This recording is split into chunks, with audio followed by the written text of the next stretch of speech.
I have a tip. I dropped this load 7 miles from here, and what I like to do when I drop a load, I immediately do my depart call right there. Get off the door, get your doors closed, get your tandem slid, and then I immediately do my paperwork for a depart call. Make sure your reefer's turned off. You don't want to burn any fuel. I always turn the reefer off when I back into the door, and when I give paperwork, I'll just confirm that's okay. There's some companies, they want that reefer running. Actually, they want you to bypass the door switch so it'll run while they're loading unloading. I had one company do that, and I just went in and bypassed the door for them. I put it back once I was done though, because I don't want to get in trouble. But anyways, the tip is, okay, get your depart call done right away. And sometimes you can stall around at that shipper long enough, or if they have parking there, or it's a big lot, even if they don't have overnight parking, just park there and wait for a new dispatch. Usually they'll come in fairly quick, but I have had them take a half hour. And like this shipper, there were some spots they don't want you on their lot once you're done, so you really got to leave. But I did my tandems, I did my depart call, and then knowing that 7 miles up the road was the truck stop where I stayed last night, and lo and behold, I'm full of fuel. I don't need any fuel in the reefer or in my truck, so I'm good there. But lo and behold, what's right next door to this truck stop? I wish the thing that faces the camera the other way worked. You might see it, the blue beacon sign out there, and where it says truck wash right there. Hopefully you got a shot of that. So I am now set up in a perfect situation where as soon as I get my dispatch and confirm that it's not a meat load where they have a washout, you got to look in your load assignment, and then also on the load itself in your app.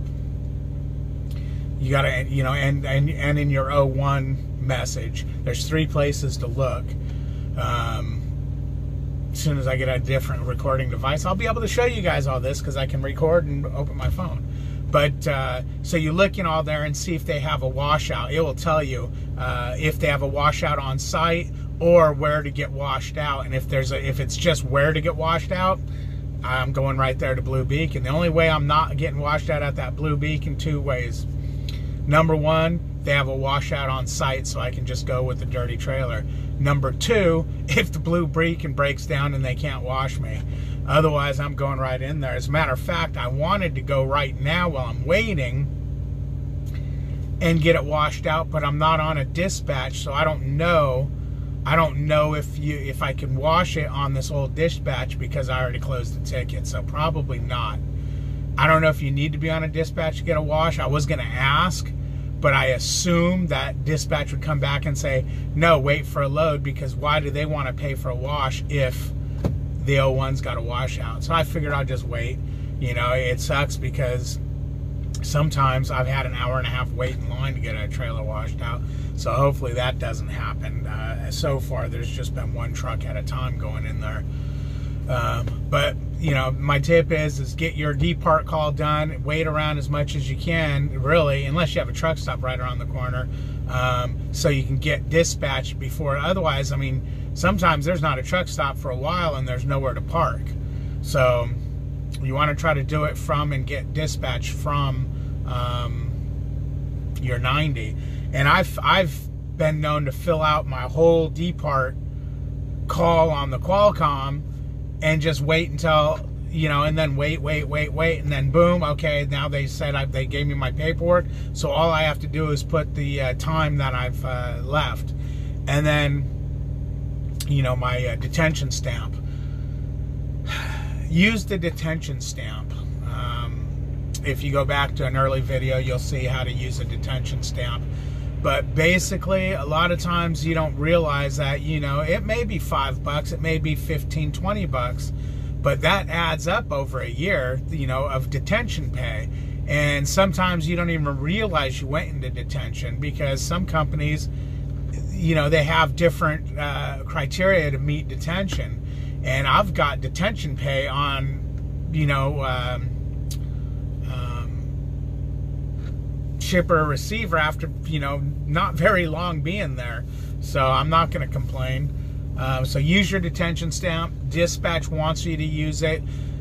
Some dispatchers are lax about it, and or I just didn't know because my trainer never used it, and he could have been sending a message just saying use it, use it, use it. I know one time I seen a message on his phone, it was laying there, and it said something about, you know, you missed out on $1,400. I don't know if maybe that was for the year of detention, or you know, or he never did his bills until the day of billing.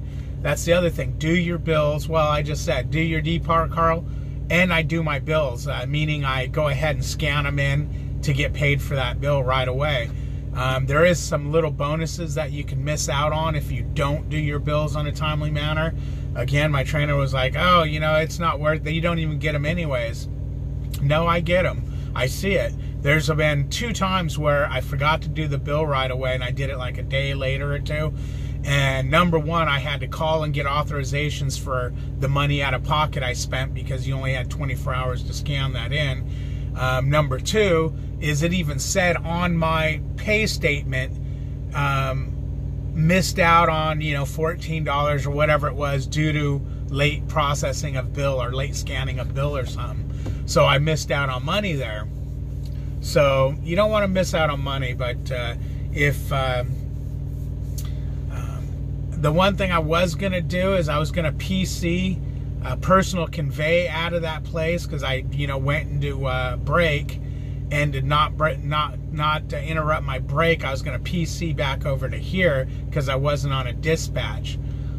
I ended up not doing it for 2 reasons. Number 1 is there was some mom and pop truck stops like closer than this place, and I wanted to get to this place because of the truck wash.